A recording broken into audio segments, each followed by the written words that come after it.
ఓం నమో వెంకటేశాయ. భక్తులందరికీ నమస్కారం.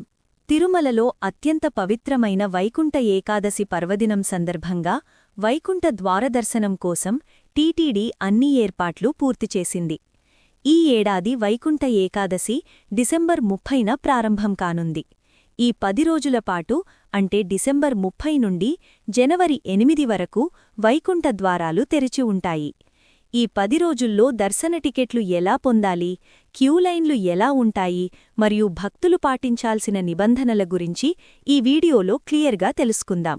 ముందుగా టికెట్ల విషయానికొస్తే వైకుంఠ ద్వార దర్శనం 10 రోజుల పాటు జరుగుతుంది. మొదటి 3 రోజులు అంటే డిసెంబర్ 30, 31 మరియు జనవరి 1వ తేదీలకు సంబంధించిన టికెట్లను టీటీడీ ఇప్పటికే లక్కీ డిప్ ద్వారా కేటాయించింది.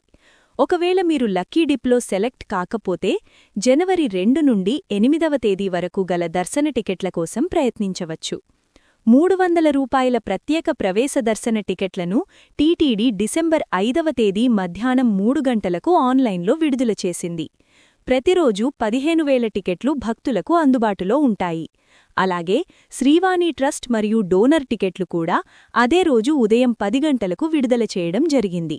వైకుంఠ ద్వారదర్శనం కోసం వెళ్లే భక్తులు జయ విజయ ద్వారాల ద్వారా స్వామివారిని దర్శించుకుంటారు.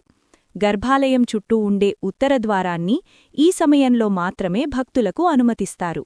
ఈ దర్శనం పొందడానికి మీరు దర్శన టికెట్లో కేటాయించిన సమయానికి 2 గంటల ముందే తిరుమల చేరుకోవడం ఉత్తమం. ఈ 10 రోజుల్లో భక్తుల రద్దీ దృష్ట్యా టీటీడీ కీలక నిర్ణయాలు తీసుకుంది. వృద్ధులు, దివ్యాంగులు మరియు చంటిపిల్లల తల్లిదండ్రులకు ఎలాంటి ప్రత్యేక క్యూలైన్లు ఉండవు. అందరూ సాధారణ క్యూలైన్లలోనే వెళ్లాల్సి ఉంటుంది. అలాగే తిరుమలలో గదుల విషయానికి వస్తే ఈ 10 రోజులు ఆన్లైన్లో రూమ్ బుకింగ్ అందుబాటులో ఉండదు. కొండపైకి వచ్చిన తర్వాత సిఆర్ఓ ఆఫీసు లేదా రామ్ బగీచా బస్టాండ్ వద్ద ఉండే కౌంటర్ల ద్వారా మాత్రమే గదులు కేటాయిస్తారు. రద్దీని దృష్టిలో ఉంచుకొని భక్తులు ప్రత్యామ్నాయ ఏర్పాట్లు చేసుకోవడం మంచిది. మీ టికెట్ బుకింగ్ సమయంలో ఇచ్చిన ఆధార్ కార్డును ఒరిజినల్ కాపీ తప్పనిసరిగా వెంట తీసుకువెళ్లాలి. ఎక్కడా దళారులను నమ్మి మోసపోవద్దు.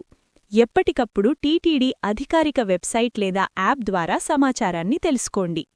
ఈ సమాచారం మీకు ఉపయోగకరంగా అనిపిస్తే ఈ వీడియోని లైక్ చేయండి మరియు మీ స్నేహితులకు షేర్ చేయండి. మరిన్ని తిరుమల అప్డేట్స్ కోసం మా ఛానల్ని ఇప్పుడే సబ్స్క్రైబ్ చేసుకోండి. గోవిందా గోవిందా.